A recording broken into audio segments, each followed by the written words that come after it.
It is a bad thing to have a society full of adults who believe in fairy tales.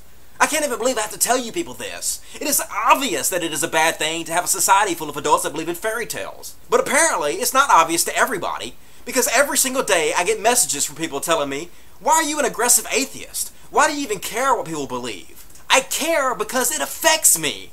Duh fucking raw. I live in a society where 8 out of 10 people believe in fucking fairy tales, and it affects my life. Can you imagine what a society where 8 out of every 10 people believe in fairy tales like they're true would be like? It would be a society where we have trillions of dollars to spend on our war machine, yet we close down our children's school for lack of funding. It would be a society where we have millions and millions of empty houses, yet we won't let anybody live in them because they can't afford it, because they're not worthy of living in those houses. We hate our fellow human beings so much that we would rather these houses be empty than have people live in them that can't afford it. This is what a Christian nation brings you. How fucked up can you get? And these are only a few minor examples of the very, very long list of fucked up things this Christian society has brought us. So yeah, it affects me, and I decided I'm going to do something about it. I'm going to speak up. It is a bad thing for grown-ups to believe in fairy tales and use these fairy tales as the basis for all their life decisions. Duh! What the fuck is wrong with you people? And it's obvious what the root cause of the problem is. If you go ask any Christian if they're a Christian first or an American first, every one of them would tell you they're a Christian first. Christianity is the foundation that they base all their life decisions on. They're taught from childhood to believe in fairy tales as though fairy tales were reality. And once you program somebody's mind to believe in fairy tales as if they were reality, it is very easy to teach them new fairy tales and get them to believe in those fairy tales like their reality.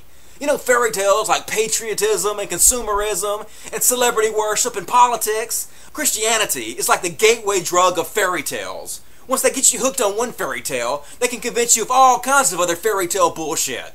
And I've tried everything I can think of to reach Christians. I've tried to present the evidence and have reasoned, logical debate with them. But what I found out is you cannot have a reasonable, logical debate with somebody who did not use reason or logic to begin believing what they believe in to begin with. It's simply impossible. In fact, Christians are specifically taught that faith is something to be respected, that believing in things without evidence is a feature to be admired. They actually take pride in their ignorance. So there's no debating people like this. So instead, I've moved to the only method I found that works: mocking. Mocking is what actually worked with me. I was a Christian for more than 30 years, and I believed it wholeheartedly. I can very clearly remember thinking that nothing will ever make me stop being a Christian, ever, no matter what it was, which really is the very definition of closed-mindedness. But I can remember thinking it. I thought I would die a Christian. But then people started mocking me for it. People started mocking me for being an adult who believed in fairy tales, and I did not like it. The truth will set you free, but first it'll piss you off. And I went out there and I tried to prove those motherfuckers that made fun of me wrong. I went out to research the evidence for myself to see what it was. I thought nothing would ever make me stop believing. But I was wrong. The more I went and researched it, the more I researched what the Bible actually says, and who wrote the Bible, and how the Bible was assembled, and the historicity of Jesus, and the obvious superiority of the scientific method. Eventually, I was crushed underneath the weight of the evidence. It's as simple as that. The evidence changed me. Education kills faith dead. It's like bug spray for Christianity. The more you know, the less you believe. So look, I don't want you Christians to believe a word I say. Not a word. I simply want to anger you enough to where you go out and try to prove me wrong. And if you go out and research it enough, eventually, just like every former Christian before you who has done this, you will eventually be crushed by the weight of the evidence. You will begin to understand that Christianity is just a cult full of adults who believe in silly, superstitious fairy tales like they were true. Don't take my word for it. Go look yourself, you lazy-minded fucktards. You don't have to be a gullible idiot any longer. You can be part of the solution instead of part of the problem. And that is why I'm an aggressive atheist, because I want to be part of the solution. I care enough about the society I live in to want to change it for the better.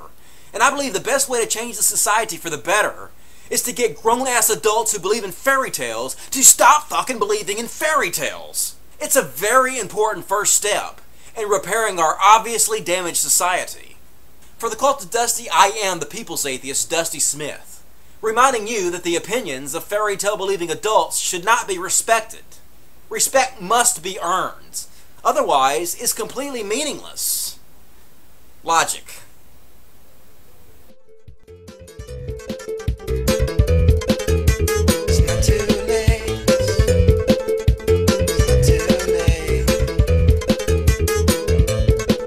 it's time to judge my soul.